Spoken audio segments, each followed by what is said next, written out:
Control the center, and you can control the game. We may have heard that it's important to control the center and develop our pieces as close to the center as possible, but what exactly does this mean? The center squares are e4, d4, d5, and e5. A popular, as well as strong opening move for white is to play e4. White moves a pawn directly in the center, controlling the d5 and f5 squares in black's territory, and it also opens up lines for white's light-squared bishop and queen to quickly enter the game.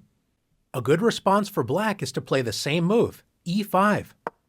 By controlling the center, both sides prevent enemy pawns from entering their territory. If white tries to force two pawns in the center with d4, threatening black's pawn on e5, it's important for black to break up white's pawn center with e takes d4.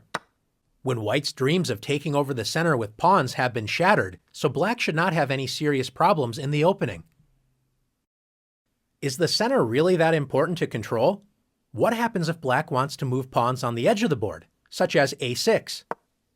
Pawn moves are important when they can control key squares, especially in the center, and when they open up lines for pieces to enter the game.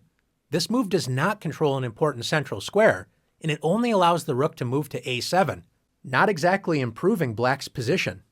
Since black does not want to control the important center, don't be shy. Let's take the center for ourselves with d4.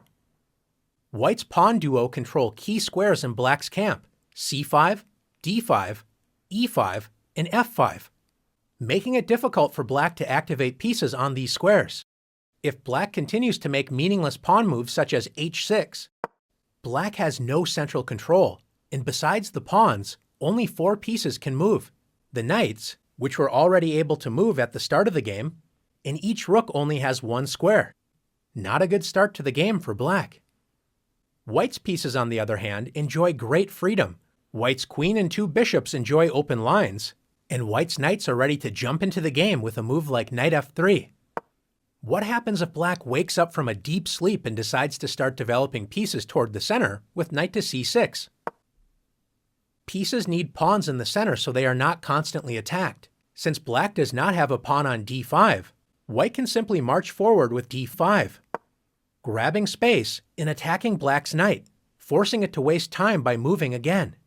Black should admit the mistake and retreat the knight, but instead decides to move the knight to the edge of the board with knight a5.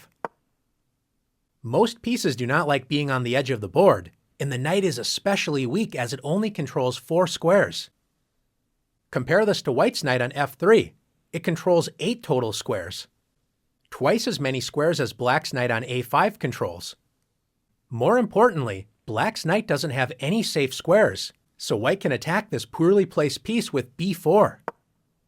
If black does nothing, white will simply win a piece. So after knight c4, black's knight has already moved 3 times, and white can now develop a piece and win the knight with bishop takes c4. Black is in serious trouble, but should at least try to prevent white's central pawns from advancing with d6. Instead, black plays knight f6. Knights love to be close to the center of the board, but you have to prevent enemy pawns from attacking them. Since black has not controlled the center with pawns, how can white gain space and attack black's knight? That's right, once again by advancing a center pawn with e5. Black should once again retreat the knight, admitting another mistake, but decides to lunge forward with knight g4. Notice most of black's escape squares are controlled by pawns. Even black's pawn on h6 prevents a potential knight retreat. How can white win more material? If you found h3, nice work. If black takes the e5 pawn, white simply captures it with the knight on f3. If black plays knight takes f2, at least grabbing a pawn before losing the knight, white should not be afraid to move the king.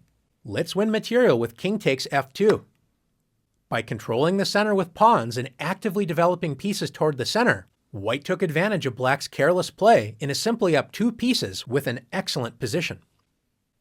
Now it's time to practice taking over the center in the challenges.